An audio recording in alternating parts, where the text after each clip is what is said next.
bueno poder tener caras amigas aquí, conversando sobre temas importantes, temas de ciberseguridad, temas que es algo que realmente se ha vuelto parte de nuestro diario vivir. Los retos que nos enfrentamos hoy son retos muy diferentes a los que enfrentábamos hace 5 años, hace 10 años inclusive. Y bueno, hoy tengo pues el honor de poder compartir con grandes profesionales, pero también con grandes amigos. Personas que admiro por el trabajo que han venido desarrollando a través de los años y de los cuales podemos aprender muchísimo de las lecciones que ellos han venido aplicando, ¿verdad? Y de las decisiones también que han venido tomando, ¿verdad? En los últimos años. Gesser Molina, director nacional de ciberseguridad. Poca labor, ¿verdad? Le toca después de un hackeo nacional tomar las riendas de un país y tratar de reordenar y de reorganizar pues todo lo que viene siendo el ecosistema desde el sector público, tomar decisiones, trabajar en reestructuraciones también que tenía el país y buscar cuáles son las mejores formas después de un momento muy difícil que Costa Rica vivió. También nos acompaña Clayton Jones. Clayton, también un buen amigo. Él es un consultor internacional de alto nivel que ha trabajado en asesorar a altos funcionarios de gobiernos en Asia, en Europa y bueno, y aquí en Latinoamérica, y ha venido cooperando también muchísimo en el proceso de transformación de la ciberseguridad del país. Y bueno, y Erika Puy, que si ustedes no han entrado a Procomer a bajar los estudios de análisis sobre transformación digital, el mercado de las tecnologías digitales, todo lo que es el desarrollo del ecosistema de todo lo que es tecnologías emergentes, tecnologías 4.0, bueno, han pasado, digamos, por las manos de Eric y son informes y reportes que realmente recomiendo a todos los que estamos en el tema de la tecnología que podamos pues leer y estudiar a fondo, ¿verdad? Porque nos dan realmente muchísima información que podemos utilizar para tomar pues decisiones estratégicas y también pues decisiones corporativas. Entonces a los tres, muchísimas gracias por estar aquí presentes.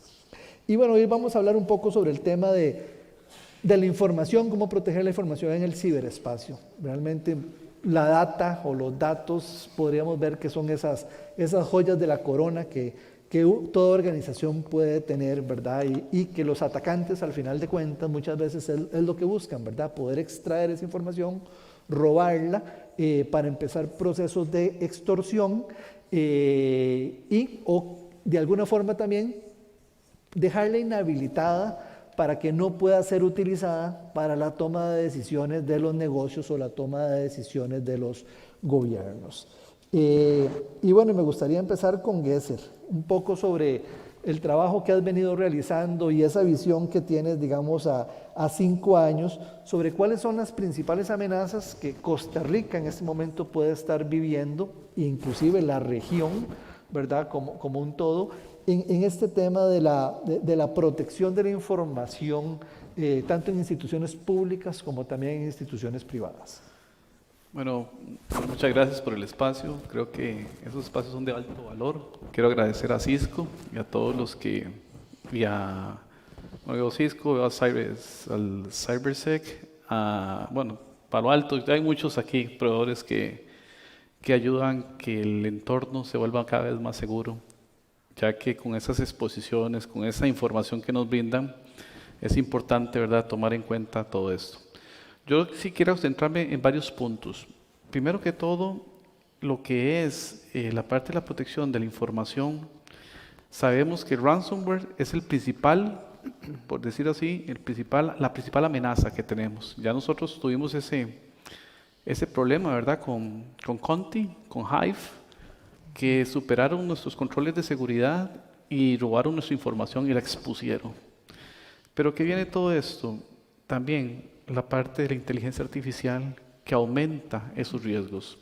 ¿Qué pasa con lo que es la información y qué pasa con lo que es la concientización? Porque eso va de la mano. El principal riesgo, usted me pregunta a mí ahorita, ¿qué es? Nosotros mismos. Porque si no estamos conscientes de la información que manejamos, qué medidas estamos aplicándole, cómo estamos concientizando a nuestros usuarios, ¿para qué? Para proteger nuestra información. Les doy otro ejemplo, en el caso, digamos, de la caja. ¿Qué pasó en la caja? Ok, obtuvieron información, pero es información sensible que es expuesta. ¿Qué pasa con esa información si pacientes con VIH es expuesta a información? Vea, digamos, la repercusión a las personas. Servicios que son detenidos, como bien lo indicaste, es un problema bastante grave para Costa Rica. El hecho, digamos, que nosotros no tengamos estrategias de ciberseguridad que respondan a las necesidades actuales. Entonces, para mí, para mensajes puntuales, concientizar a las personas, a los funcionarios, que la información que manejan, lo valioso que es, y lo valioso que es para los ciberdelincuentes. Porque ya vimos que el ransomware lo que hace es cifrar la información, pero lo peor también es que nos se la expone, es una extorsión, como bien lo indicaste. Muchas gracias, Gesser. Y bueno, un tema importante, digamos, hablamos de los datos, vimos la parte de esta criticidad, pero también, digamos, hay una realidad. Muchas veces no contamos con el personal técnico suficiente dentro de una organización o dentro de una institución pública que nos pueda ayudar, digamos, a tener cubiertas pues todas estas áreas y hace falta, digamos, un poco más de cooperación. En temas país, lo vimos con Conti, el tema del apoyo internacional y el tema también del apoyo del sector privado fue clave para poder tomar acciones y dar una respuesta muy rápido.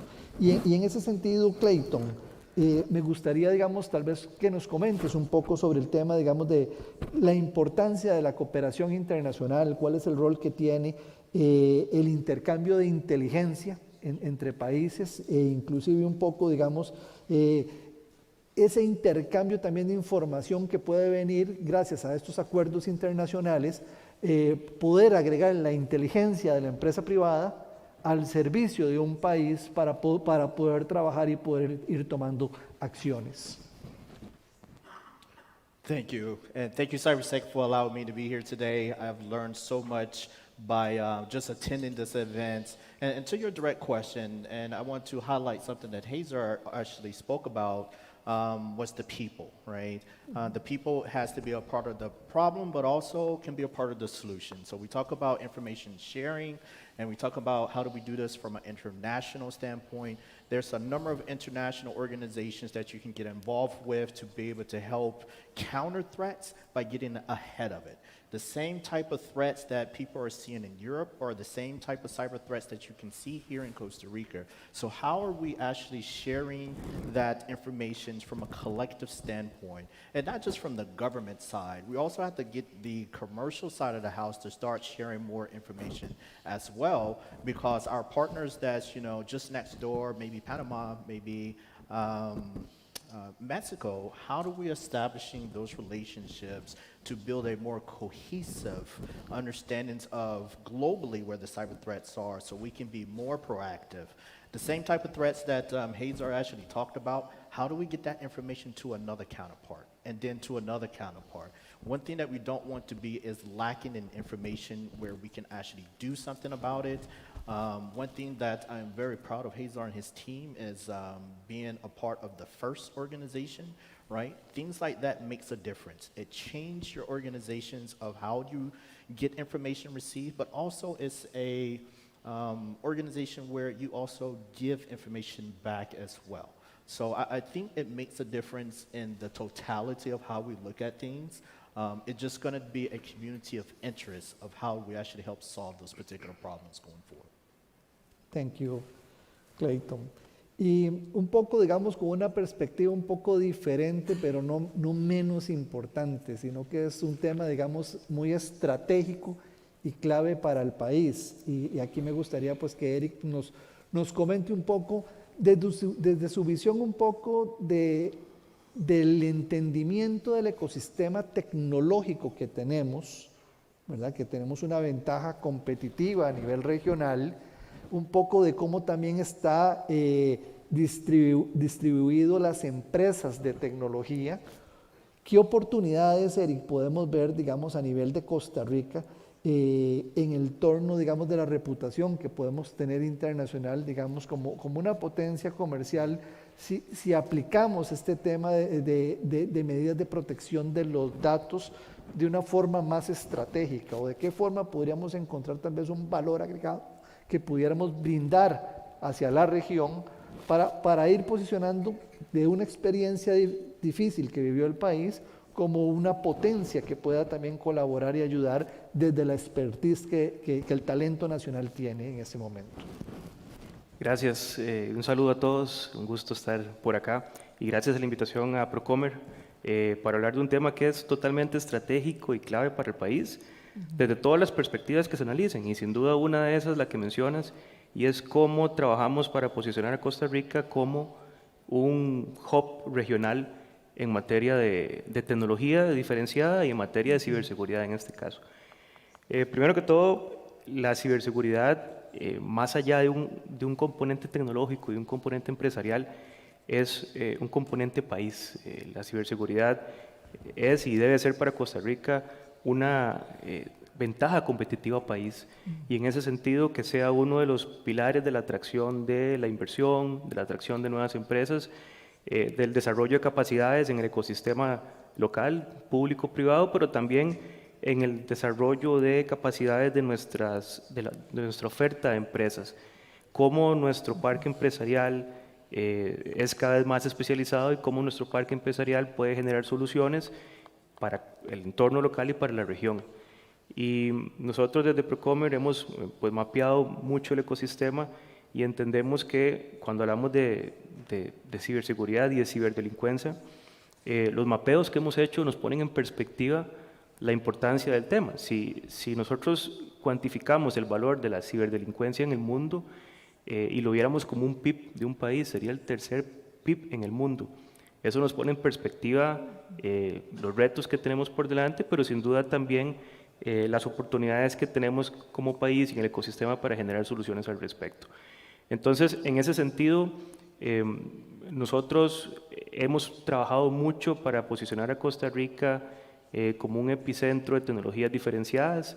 Nosotros en Costa Rica estimamos que cerca al menos el 20% del parque empresarial tecnológico se especializa en tecnologías vinculadas a la cuarta revolución industrial, y dentro de esas tecnologías, ciberseguridad es una de esas categorías tecnológicas clave.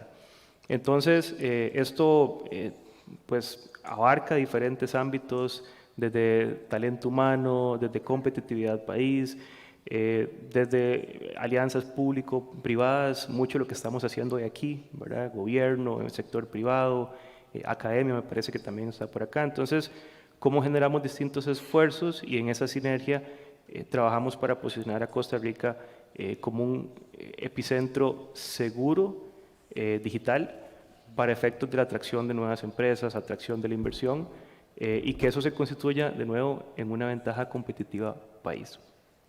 Gracias, Eric. Y siguiendo un poco con la línea de las alianzas público-privadas, digamos, es un elemento que muchas veces desde el sector público se ve de alguna forma con temor o realmente cuesta que se tomen decisiones para promover el desarrollo de este tipo de alianzas.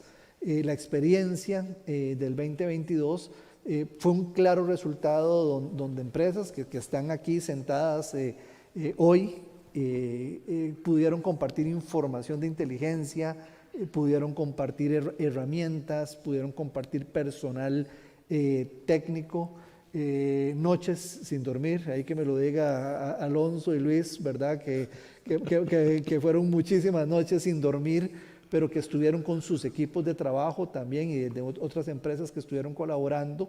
Entonces pareciera que ese temor no es justificable. Gesser, ¿cuál es tu visión un poco, digamos, ha habido un cambio? ¿Cómo ves qué retos estamos viendo desde el punto de vista del sector público para poder seguir trabajando y fortaleciendo, digamos, un ecosistema donde haya una mayor relación y una mayor cooperación y un mayor acercamiento cada día más de lo público y lo privado? De hecho, es una necesidad. No podemos vivir, la parte pública no puede vivir como si fuera una isla. De hecho, el know-how, ahí están, quiénes son los principales, ¿verdad? Pioneros y los que tienen ese conocimiento para poder, digamos, crear realmente, digamos, ese ecosistema necesario para el país. Ahí es donde vemos diferentes estrategias de diferentes empresas que necesitamos acercarnos. De hecho, vea, estos espacios son importantes de hacer networking. Yo les insto, digamos, a todos los compañeros de las instituciones públicas que los aprovechen.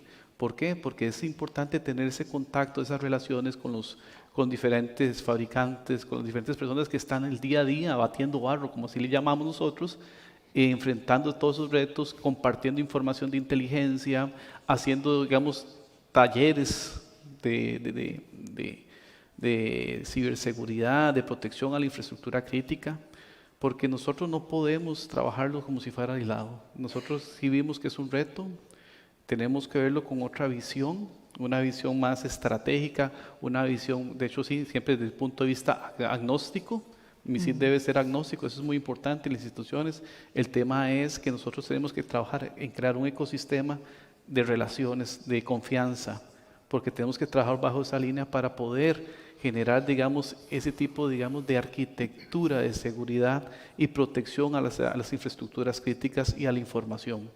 Vemos que también en los incidentes de ciberseguridad, los primeros y proveedores que se tiene ya el Estado tiene varios proveedores importantes acá, desde fabricantes, bueno, proveedores a nivel, digamos, de empresa privada, que nos dan soporte. ¿Cuántas no instituciones tienen de uno? Hablarse de Luis. Luis también atiende ahorita, Luis Alonso, a instituciones importantes de gobierno, y es importante tener esa relación, compartir información de inteligencia, compartir, digamos, buenas prácticas, y eso es importante, hacer ese acercamiento con ellos, porque si no, no vamos a poder atender, porque el aparato estatal es bastante grande, complejo, y debemos apalancarnos a ellos, porque no podemos pretender que desde MISID pueda atender todo esto. Y Clayton, una consulta, digamos, que a veces sale cuando uno conversa con la gente, siente que a veces la ciberseguridad es como un stopper, que a veces no deja avanzar, digamos, la parte productiva o la parte de competitividad. Desde tu experiencia internacional, ¿qué tecnologías emergentes o qué desarrollos de capacidades digitales en las personas podrían ayudar para poder crear este balance entre la competitividad y el servicio, digamos, del sector público o competitividad en el sector privado con la aplicación de controles de seguridad? Thank you for the question. So I could really talk about this all day, but I'll give you the short answer. The one thing that we have to recognize is AI is here, and it's here to stay, right? And there's a lot of things that we can do with AI. We can actually take AI and develop a proactive malware signature that can, provide protection for the whole entire government of Costa Rica. On the flip side of that, the adversary can take AI and develop a zero-day malware in a matter of seconds, right? So there has to be a balance when we talk about innovation and how do we actually utilize it. And one theme I want you to kind of take away here is the proactiveness, right? We need to be able to utilize training platforms to train our people. Hazar talked about training the workforce and understanding, getting our people engaged. I'm not talking about the IT people. I'm talking about from a holistic standpoint. And these are your secretaries. These are your logistics people. These are your power, water, your CEOs, all the way down to the people that does security.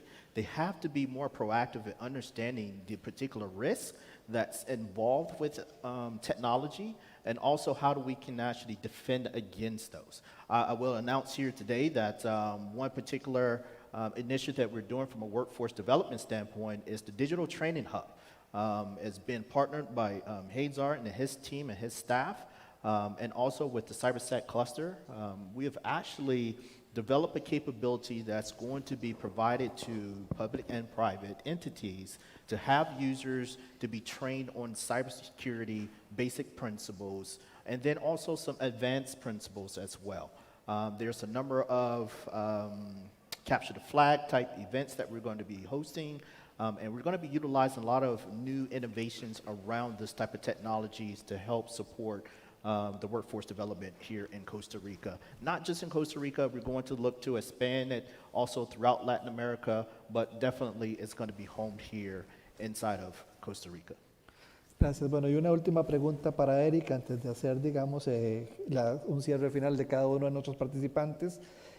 ¿Cómo aprovechar la inteligencia comercial, Eric, para que, por un lado, nos ayude a manejar de forma estratégica la protección de datos para las instituciones públicas y el sector privado, y cómo también utilizar esa inteligencia comercial como un potenciador de Costa Rica, como un hub regional de ciberseguridad? Claro. Bueno, vivimos en un mundo de datos. Creo que durante mucho tiempo lo hemos vivido, pero sin duda el cambio más importante es la complejidad y la sensibilidad de los datos. Entonces, hoy en día, parte de los retos para las organizaciones es entender los niveles o la jerarquía de esa sensibilidad de los datos, entender qué datos son de alguna forma sensibles para la organización y cuáles datos son de alguna forma abiertos y manejables en ese sentido. Y la inteligencia comercial, pues sin duda su principal activo son los datos y la información. Algo que nos ha permitido o que nos ha facilitado las nuevas capacidades en inteligencia comercial es centralizar esos datos. De alguna forma, hace muchos años las organizaciones tenían datos muy dispersos, tenían datos en diferentes medios, en diferentes esquemas y estructuras. Hoy en día las herramientas actuales nos permiten de alguna forma poder centralizar esos datos y de esa manera tener más control sobre ellos. Y al tener más control podemos hacer sin duda un mejor uso con respecto al acceso a esos datos, manejar esas estructuras o esas jerarquías que hablaba sobre la sensibilidad de los datos o no, y de alguna forma pues poder tener un balance entre ser organizaciones seguras, pero también organizaciones muy ágiles con respecto al acceso y al manejo de la información. Y cuando hablamos de organizaciones globales que manejan datos de distintos países, datos de distintos ámbitos, de distintos actores, sin duda el reto es aún mayor. Entonces, ahí pues el llamado a las empresas es cómo tener una arquitectura que cumpla con ese balance y que tome lo mejor de las buenas prácticas regulatorias internacionales, ¿verdad? Entendiendo empresas que operan en distintos países y se enfrentan a distintos retos normativos, más allá de verlos como un reto, entender cómo esas buenas prácticas normativas pueden extenderse a la organización desde una perspectiva pues, global. Entonces, la inteligencia comercial hoy en día pues es estratégica para la toma de decisiones y tienen que ser decisiones sin duda seguras en un contexto que es totalmente pues, abierto, vulnerable, pero donde tenemos previsibilidad en la seguridad ante esas vulnerabilidades del contexto.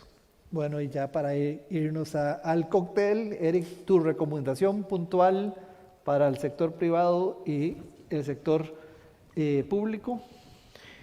Personas, procesos y tecnología creo que son los tres áreas donde de alguna forma se derivan retos, pero que también se derivan oportunidades de trabajo y de competitividad para las empresas. Entonces, creo que si trabajamos en esos tres ámbitos, podemos desde la organización y desde el ecosistema poder generar esa ventaja competitiva país de la cual hemos hablado y posicionar a Costa Rica como ese hub seguro para la atracción de negocios y de empresas. Clayton, desde tu perspectiva global de Asia, Europa, lo que has visto en Latinoamérica, ¿cuál sería tu recomendación el día de hoy? Repeat the question. ¿Qué recomendarías a los que estamos aquí presentes en temas de ciberseguridad y de protección de datos con tu visión de lo que has visto en Asia, Europa y en Latinoamérica? Yeah, thank you. So I think my key point here that I want everybody to take away is collaboration, right? Collaborations of resources, collaboration of shared information is definitely a more proactive stance than doing nothing, right? I think organizations like this definitely coming together from a holistic standpoint, talking about the hard problems, but also trying to find solutions on common grounds to get after proactive means of doing something about it, whether it's policies or whether it's IT solutions, because the threat is not going to stop, right? So we need to definitely come together collaboratively and definitely from a holistic standpoint, from an international standpoint as well. Definitely bring that to the table and come up with better solutions. Y Gesser, desde tu liderazgo a nivel país y también lo que has venido trabajando a nivel regional, en diferentes foros internacionales, ¿cuál sería la recomendación que podrías darnos el día de hoy? Lo más importante es buscar la resiliencia. Y para buscar la resiliencia tenemos que ser más proactivos. No podemos seguir haciendo bajo un esquema reactivo, de entender ciberataques, incidentes, si no pensamos de una manera más proactiva, estar preparados, ser resilientes, saber que vamos a ser atacados y tener todos esos procesos ya concientizados y estar preparados. Cuáles son nuestros vías, cuál es el BCP, cuáles son los DNPs, que todas las personas que trabajan en la parte, digamos, tecnológica para poder recuperar ante un incidente sepan cuáles son sus roles. La parte también de las instituciones que sepan que hay que ver ciberseguridad como una inversión y para cumplir las metas, para poder seguir sosteniendo esos servicios, sí o sí debemos pensar en ciberseguridad y que tenemos que ver ese tema de inversión, no solo, digamos, como algo a nivel de protección, sino ver y poner a las personas en el centro, porque al final las instituciones públicas tienen un fin y es brindarles a toda la ciudadanía esos servicios públicos. Bueno, muchas gracias a nuestros panelistas del cierre de este evento, gracias a ustedes. Y mi recomendación es, si no conocen a alguien, acérquense, intercambien tarjetas de presentación y vean qué pueden hacer en conjunto con Creacción. Muchas gracias y un fuerte aplauso para nuestros panelistas.